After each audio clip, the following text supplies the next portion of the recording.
Today, we're diving into a cold case that, even after more than 50 years, refuses to be forgotten. We're talking about the murder of Sister Cathy Cesnik.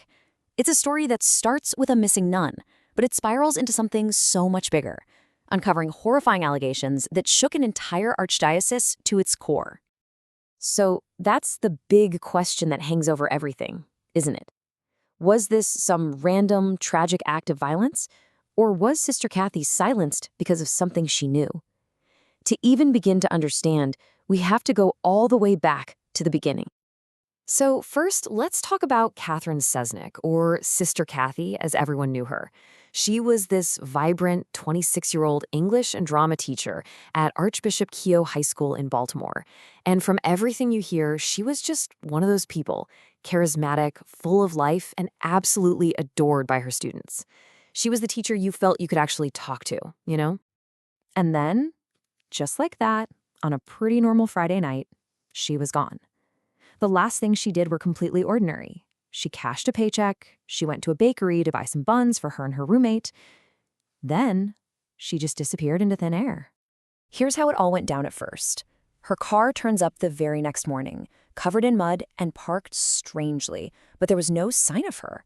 For almost 2 months, 2 agonizing months, there was just nothing. And then, a father and son out hunting stumbled upon a truly grim discovery in a remote landfill. The autopsy revealed just how brutal her death was. She'd been killed by a powerful blow to her head, which fractured her skull and caused a massive bleed in her brain.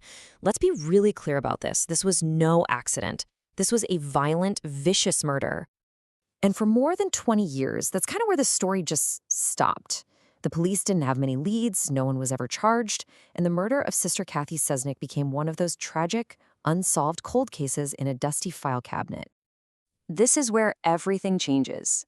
In the early 1990s, more than 2 decades after the murder, women who had been students at Keough High started coming forward, and the stories they told would completely change the way everyone looked at this case.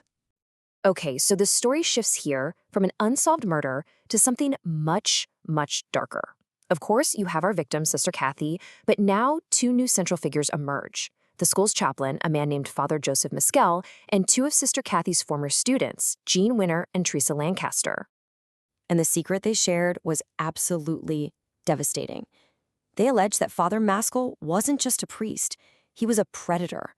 They described horrific systematic abuse against them and other girls, even saying he trafficked them to other men. And they said Sister Cathy was the one person who knew and who was trying to help them. But the connection they made was just bone-chilling. Jean Weiner has this horrifying memory. She says that just a few days after Sister Cathy vanished, Father Mescal drove her out to a remote spot, showed her the nun's body, and whispered, "You see what happens when you say bad things about people." It was a threat, a terrifying warning to keep her mouth shut. So, you end up with 2 completely different narratives. On one hand, you've got the official police line. It's an unsolved homicide. But on the other, you have the firm belief of these women. Sister Cathy found out what Mescal was doing, and she was murdered to buy her silence before she could expose the whole thing. The women tried to get justice. They filed a lawsuit back in '95, but they just hit a legal brick wall. The court didn't even get to rule on whether the abuse happened or not.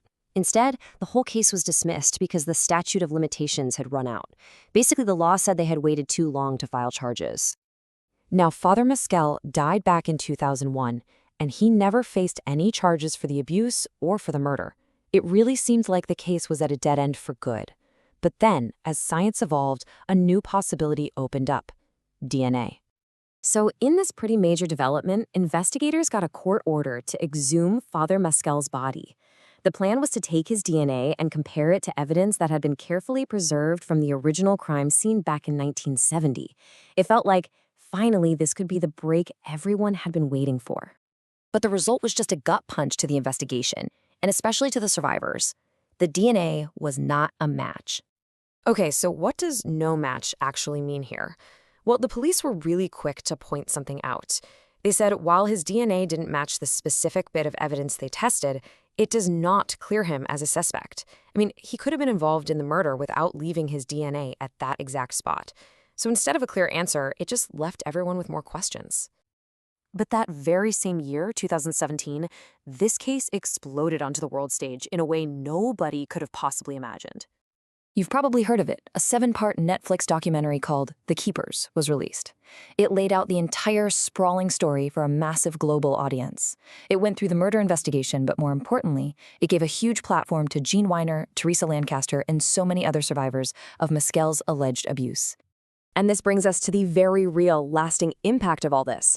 The public pressure created by the series had actual consequences. The Archdiocese had already started paying quiet settlements to victims, but after the documentary, the floodgates opened. So many more people came forward. And finally, in 2023, the Archdiocese of Baltimore filed for bankruptcy, specifically citing the overwhelming weight of hundreds of abuse lawsuits. A chain reaction started, in many ways by the search for what happened to Sister Cathy. And so here we are. After all the lawsuits, the global attention, the exhumations, and the DNA tests, one hard fact remains. No one has ever been held responsible for the murder of Cathy Cesnik. The case is still officially unsolved, leaving us all with this one final haunting question. Is justice even possible anymore? Or will the real truth of what happened to Sister Cathy stay buried forever?